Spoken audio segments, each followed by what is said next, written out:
আজকে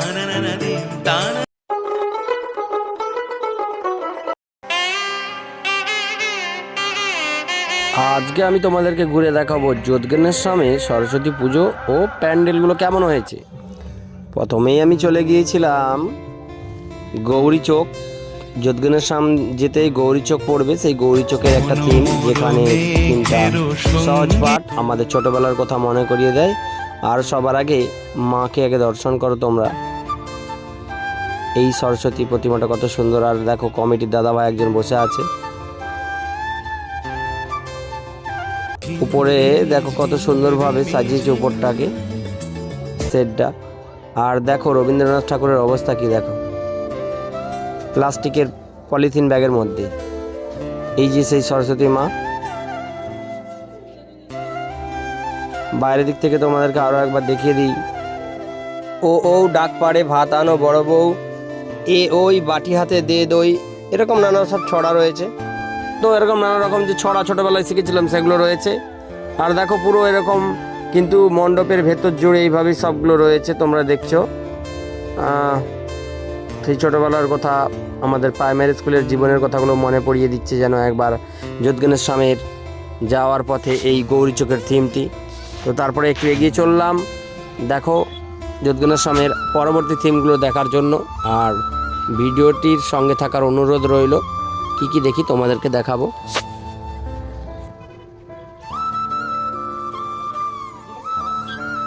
পরবর্তী থিম দেখার জন্য চলে এসেছিলাম যোধগণের সামের মিলন সংঘ বিনা পানি।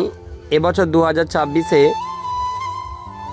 পুজো মণ্ডপের থিমটি হয়েছে বিনা পানি। তো সেটা তোমরা দেখছো। ভেতরে গিয়ে মাকে দর্শন করাচ্ছি তোমাদের।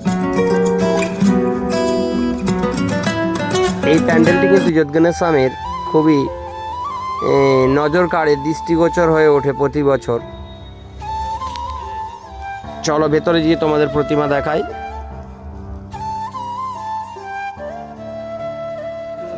দেখো বিকেল হতে যায়, এই সময় পুজো হচ্ছে, বুঝতে পারছো?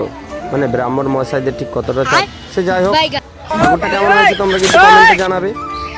তো পরবর্তী যে প্যান্ডেলগুলো রয়েছে সেগুলো ঘুরে ঘুরে দেখাবো, এই ভিডিওতেই দেখাবো, তাই ভিডিওটা পুরো দেখার অনুরোধ রইল। পরে চলে এসেছিলাম, দেখো এই রাস্তার এপার থেকে ওই পার্কে যেতে হয় একটা মাঠকে। তো এইভাবে আগের বছরে গিয়েছিলাম, ভিডিও তোমরা দেখেছিলে। তো এগিয়ে যাচ্ছি এবারে কী থিম হয়েছে সেটা দেখার জন্য। দেখতে পাচ্ছি দূরে অনেক ভাঁড় রয়েছে, অনেক মাটির ভাঁড়। এই ভাঁড়গুলোতে মধ্যে লাইট রয়েছে, বুঝতে পারছি না।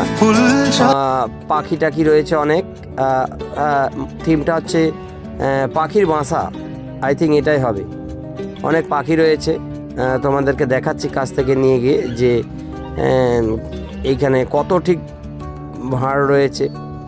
দেখো সব ভাঁড়গুলোতে কিন্তু আলো দেওয়া রয়েছে, সুতরাং বুঝতে পারছো যারা সন্ধ্যেবেলা আসবে ঠিক কতটা ভালো লাগবে। আর সবার আগে মাকে দেখে নাও।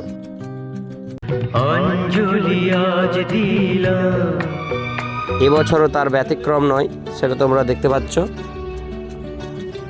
আর অলরেডি কিন্তু অনেক মানুষের ভিড়, অনেকে সেলফি তুলছে।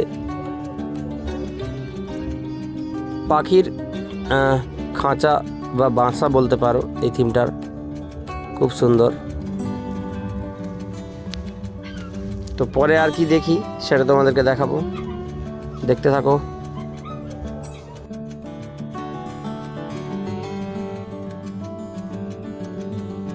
আমার ব্যাকগ্রাউন্ডটা জাস্ট দেখে নাও, কত ভাঁড় রয়েছে, মাটির ভাঁড় রয়েছে এখানে। আর দেখো লাইট দেওয়া রয়েছে, তোমাদেরকে দেখাবো বলেছিলাম সেটা দেখাচ্ছি। আর এই যে দেখো পাখি বসে আছে, এটা বোঝাতে চাওয়া হচ্ছে। তো পরের ডেস্টিনেশনে যাচ্ছি, তোমাদেরকে তিশা এন্টারপ্রাইজের সামনে যেটা হয় সেই থিমটা দেখো কত সুন্দর। এখানে থিমটা কিন্তু প্রতি বছরই খুবই সুন্দর হয়ে থাকে থিম। আর ছোট করে প্রতিমা দেখো, বাইরে থেকে দেখিয়ে দিচ্ছি মণ্ডপটা ঠিক কেমন হয়েছে। এই মণ্ডপগুলো সত্যি আমাদেরকে যেন দুর্গাপুজোর কথা মনে করিয়ে দেয়। আর আমার সঙ্গে ছিল অনু এবং পায়েল। তো চলো, ওই যে দূরে একটা গেট দেখতে পাচ্ছি, ওখানে কি হচ্ছে দেখি। তো হ্যাঁ, যোধগণের সময় আসলে তোমরা দেখতে পাবে এই সরস্বতী পুজোর সময় এই জায়গাটাতে প্রতি বছর কিন্তু গণেশ পুজো জাঁকজমকপূর্ণভাবে হয়ে থাকে। দেখো এই যে সেই গণেশ ঠাকুরের প্যান্ডেলটা কিন্তু খুব সুন্দর হয়। তো তোমাদের কেমন লাগছে গণেশ ঠাকুরের তারপরে সর্বশেষ একদম চলে গিয়েছিলাম শ্যামগঞ্জের কাছে। এখানকার থিম বেকারত্ব। এখানের প্রতিমাটাও খুব সুন্দর হয়েছে। তো ধন্যবাদ বন্ধুরা তোমাদের।